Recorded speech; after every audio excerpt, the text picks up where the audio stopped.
नमस्कार, आप देख रहे हैं न्यूज़ 18 का डिजिटल प्लेटफॉर्म और मैं हूं आपके साथ श्रुति श्रीवास्तव।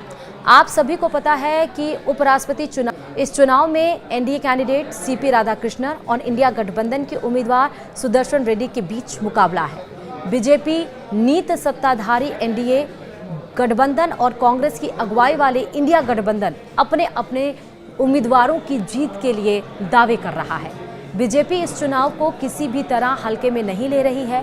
प्रधानमंत्री नरेंद्र मोदी ने रविवार को 6 घंटे से भी अधिक समय तक बीजेपी सांसदों की वर्कशॉप में हिस्सा लिया। इस वर्कशॉप के जरिए सांसदों को संदेश दिया गया कि चुनावी प्रक्रिया में कोई लापरवाही ना हो। 2 दिनों में ही बीजेपी ने उपराष्ट्रपति चुनाव पर केंद्रित 6 सत्र आयोजित कर डाले, जिसमें सभी सांसदों को बारीकियों से अवगत कराया गया। एनडीए ने महाराष्ट्र के राज्यपाल और तमिलनाडु से वरिष्ठ भाजपा नेता सीपी राधाकृष्णन को उम्मीदवार बनाया है। उनका नाम सामने आते ही यह साफ हो गया कि दक्षिण भारत इस बार चुनावी विमर्श के केंद्र में रहेगा। उधर इंडिया गठबंधन ने तेलुगु अस्मिता को केंद्र में रखते हुए सुदर्शन रेड्डी को उम्मीदवार बनाया है। विपक्ष इस नारे के जरिए वाईएसआरसीपी जैसी पार्टियों को साधने की कोशिश कर रहा है। हालांकि जगन मोहन रेड्डी पहले ही रक्षा मंत्री राजनाथ सिंह को एनडीए उम्मीदवार का समर्थन देने का आश्वासन दे चुके हैं। संख्याओं का गणित फिलहाल एनडीए के पक्ष में झुका हुआ है। लोकसभा में एनडीए के पास 298 सांसद हैं, जबकि विपक्ष के पास 234 और अन्य 10 सदस्य हैं।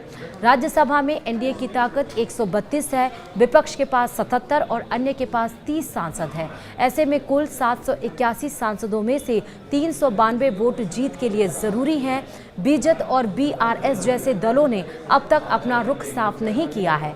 पिछली बार बीजेपी ने वक्फ संशोधन विधेयक पर सांसदों को अपनी अंतरात्मा की आवाज पर वोट देने की छूट दी थी। माना जा रहा है कि इस बार भी उनका रुख अहम साबित होगा। विपक्ष को इस बीच कुछ नैतिक बल जरूर मिला है। एआईएमआईएम प्रमुख असदुद्दीन ओवैसी ने सुदर्शन रेड्डी का समर्थन किया है, जबकि आज़ाद पार्टी प्रमुख चंद्रशेखर आज़ाद ने भी विपक्ष के साथ खड़े होने का संकेत दिया है। दोनों ही नेता लोकसभा में अपनी अपनी पार्टियों के अकेले प्रतिनिधि हैं, लेकिन इनके समर्थन से विपक्ष को मनोबल मिला है। अब आपको वोटिंग से जुड़ा कुछ नियम बताते हैं। दरअसल उपराष्ट्रपति पद के लिए लोकसभा और राज्यसभा के सदस्य वोट देते हैं। हालांकि इसके लिए व्हिप नहीं जारी हो सकती है। फिलहाल अब से कुछ घंटों बाद ये तय हो जाएगा कि देश का अगला उपराष्ट्रपति कौन होगा। मोटे मोटे तौर पर देखा जाए तो अधिक संख्या एनडीए की ज़रूर है, लेकिन यहाँ पर जो 10 ऐसे सांसद हैं जो किसी भी तरफ अगर बैठेंगे तो उस तरफ ऊंट का करवट बदलेगा और असमंजस की स्थिति यहाँ पर बनी हुई है।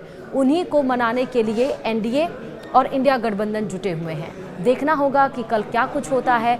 बहुमत वाली क्या एनडीए यहाँ पर अपने उम्मीदवार जो उतारी उपराष्ट्रपति के लिए सीपी राधाकृष्णन को, क्या वो जीत हासिल करेगी या इस 10 का समर्थन, 10 लोगों का, सांसदों का समर्थन वो इंडिया गठबंधन की तरफ जाएगा। कल की जो चुनाव है वो दिलचस्प होने वाला है, क्योंकि उपराष्ट्रपति जगदीप धनखड़ ने जिस तरह से संसद की कार्यवाही चल रही थी और शाम को उनका इस्तीफा आया स्वास्थ्य का हवाला देते हुए, उसके बाद से ये सियासी गलियारे में विषय बन गया था, चर्चा का विषय। विपक्ष ने इसको लेकर खूब बवाल काटा। कहा गया कि प्रेशराइज किया गया है, अचानक से स्वास्थ्य का हवाला क्यों, सब कुछ फिक्स था, रूटीन था, तो फिर अचानक से ऐसा क्या हुआ।